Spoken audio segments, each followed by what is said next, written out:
Welcome and Happy New Year. These are my tech and AI predictions for 2026. Undoubtedly, number one has to be AR glasses.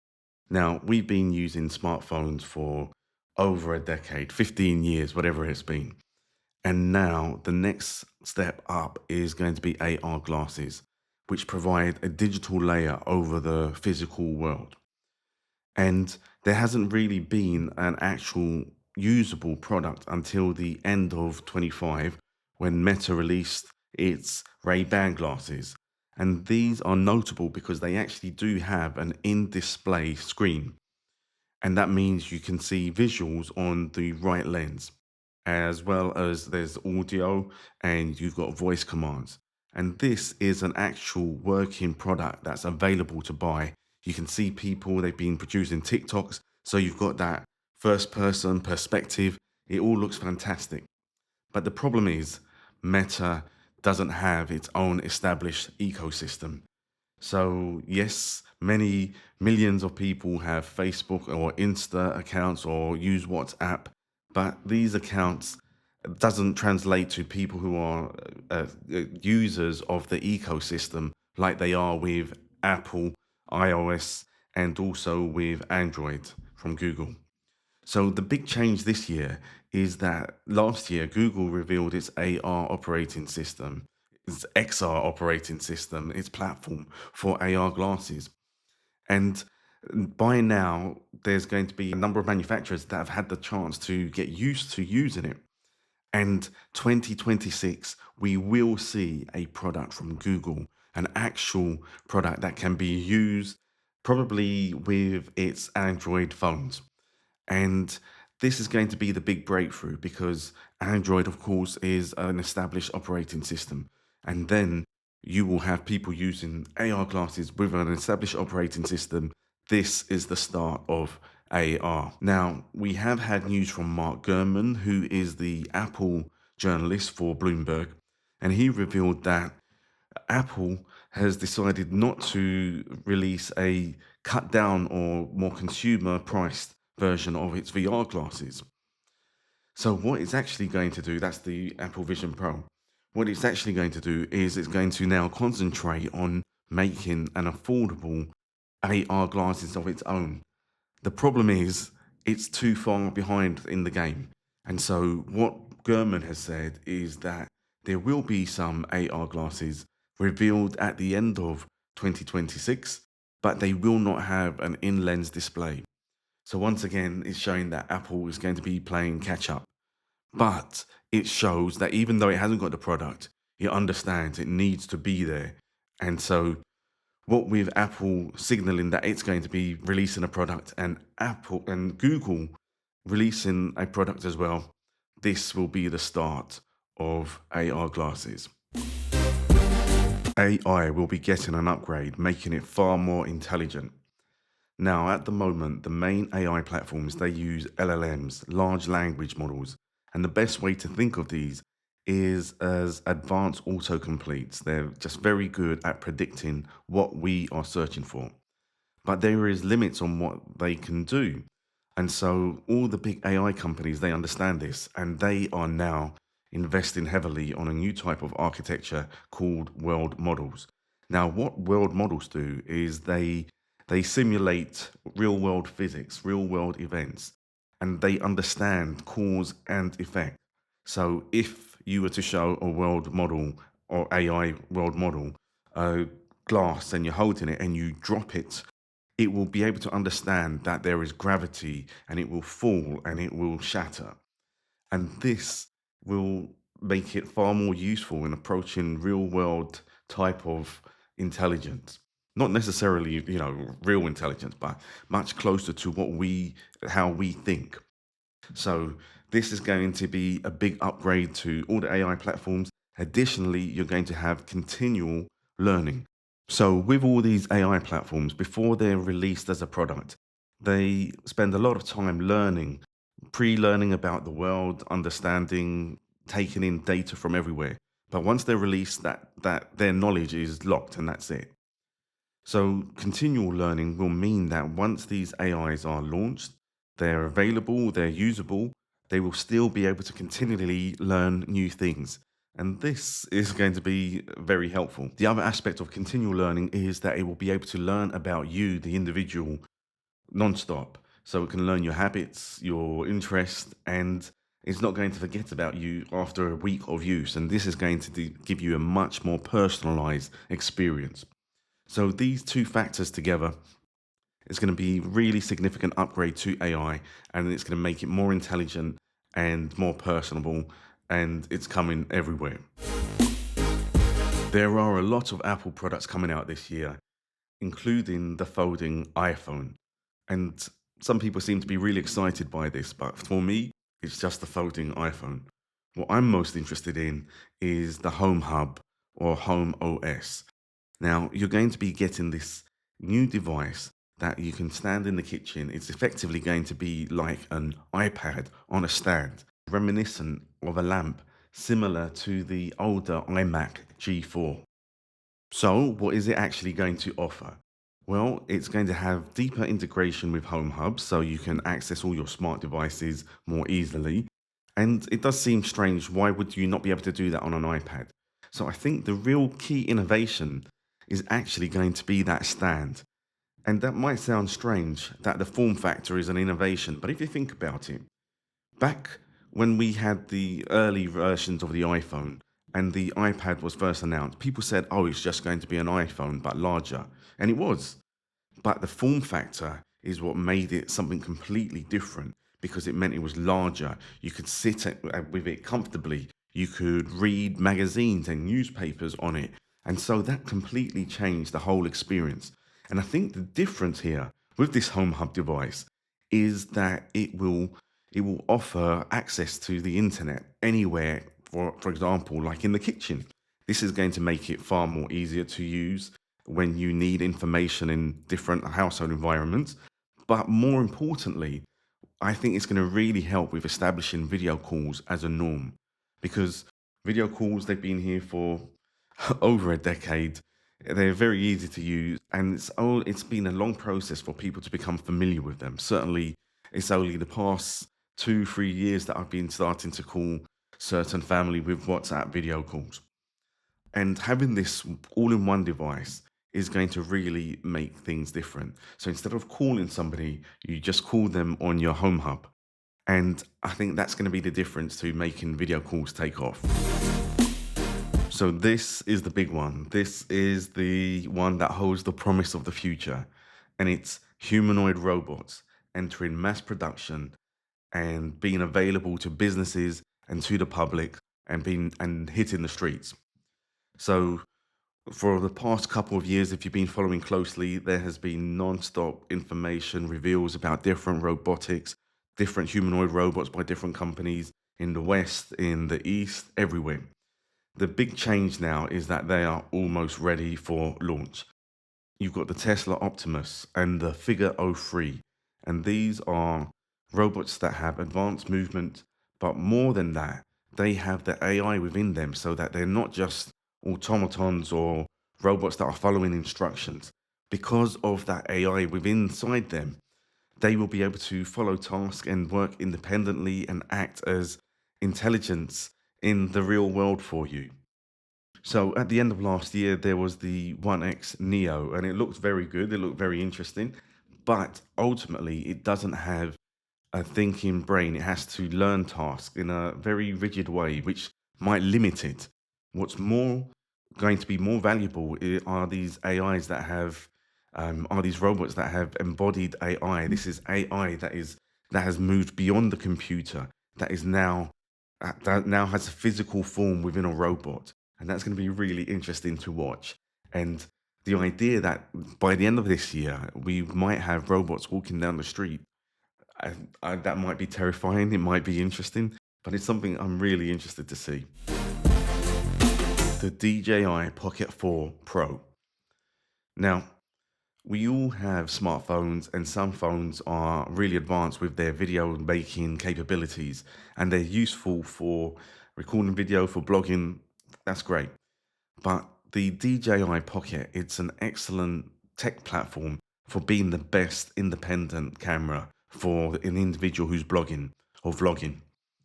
And the main reason, of course, has been that it uses a gimbal system so that you can move fast, and it will keep the image steady, and it has these beautiful, vivid colors, and it can take these wide angled shots. So they are great for these walking videos. Now, there is news of the new model, the Pocket 4 Pro. And whilst there's a lot of rumors which are unsubstantiated, it may feature a dual lens system. And that would be something quite spectacular because it means you'd be able to get better close ups. It will be more useful for vertical video as well and higher detail. And the rumor is that it will be able to record at 6K 60 FPS. Now, that might seem like overkill for most people at the moment, but as we know, it's good to capture at higher quality because the standards always improve. And I had one before. I had the Pocket 2 version for a short while, and I think I'm looking forward to this as well because whilst I do like using my phone, my iPhone, which has got a very advanced camera, nothing beats having an independent camera, a purpose-built camera that you can hold in your hand easily, take with you wherever you go, and it's separate from your phone. AI and Siri improvements coming to iOS. Now, the bottom line is that Apple did not foresee AI being so important. It didn't invest enough. It just concentrated on making these tech products, these great tech products, not really understanding the benefits of AI. And it's now been left in this position where the AI that it promised is not good enough. And it's had to go back to the drawing board and it simply hasn't been able to produce a product. So it is apparently working in conjunction with Google to use its AI technology. Now, this is long overdue because the best of Android smartphones, they have some great AI integrated features. And whilst we do have some AI features on the iPhone, it just goes without saying that Siri is actually abysmal in every way and form possible. And I say this as an Apple user. It just is not fit for purpose. It cannot understand the most simplest task. I mean, my PlayStation understands my language better than Siri. It is not usable at all. So if or when Apple starts using that Google technology, it's going to upgrade the whole iOS system and make AI features more usable and integrated into your tech products from Apple. Hopefully they get it right. NPUs revolutionizing PCs. Now, NPUs are neuroprocessing units, and these are a part of a computer chip that are specially designated for carrying out AI tasks. And as you can imagine, we're now using many more AI features. And so these NPUs, what they will do is handle these tasks separately, allowing the main computer chip to get on with the other tasks without limiting that. And it's thought that by the end of 2026, at least 50% of new PCs will have NPUs in their processing unit.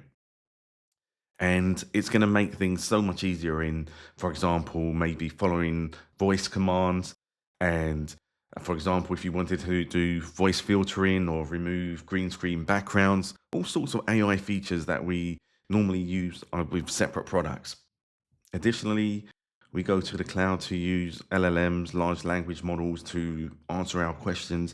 And it may be that you will have small language models built into the NLEs so that it doesn't have to go to the cloud repeatedly. It can resolve your questions, answer your questions directly from your computer. So, this is a big innovation that's probably going to be hitting all computers. It's just a matter of time. AI video and music will have mainstream acceptance.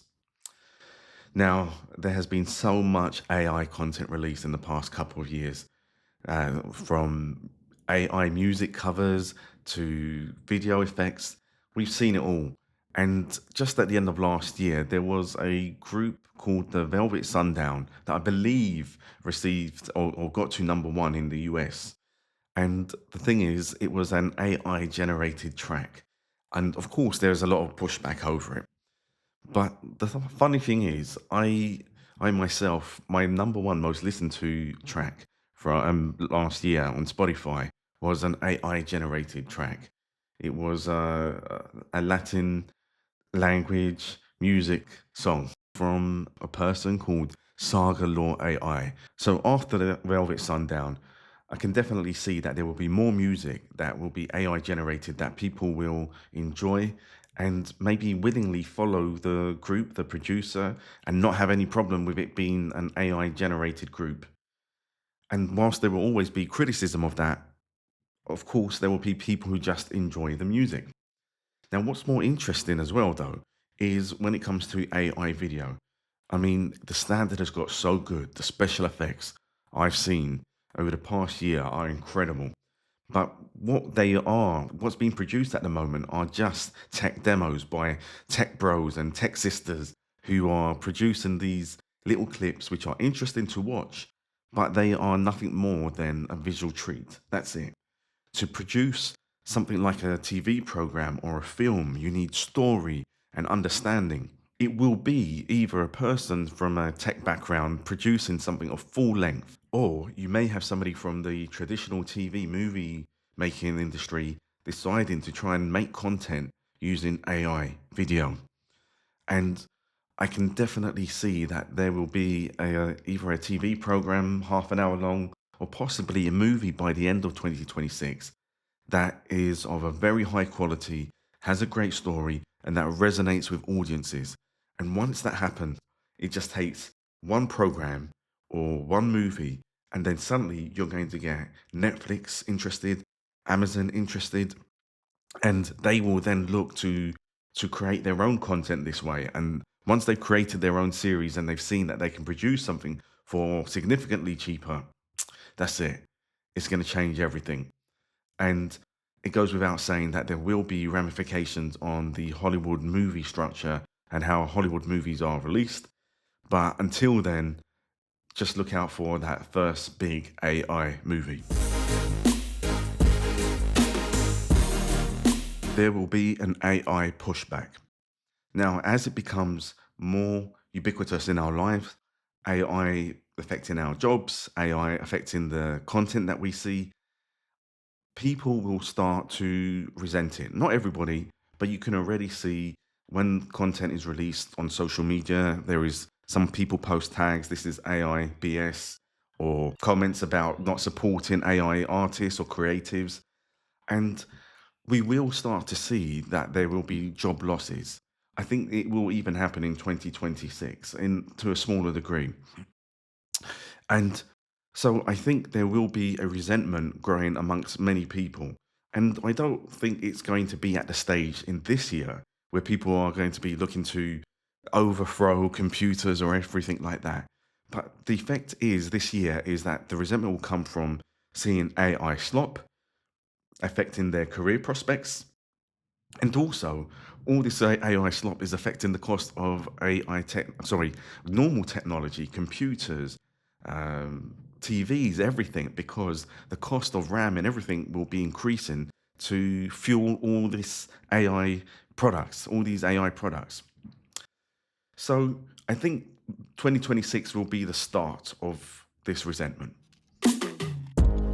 Lastly, this is a very negative one, but it has to be said.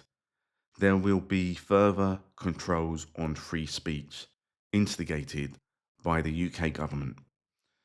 Now, free speech, being able to express views, even bad views, I think is a very important part of democracy. And what we've seen in the UK with this current administration is the launch of the Online Safety Act. And this act is to protect children from adult content. That in itself is fine if run properly.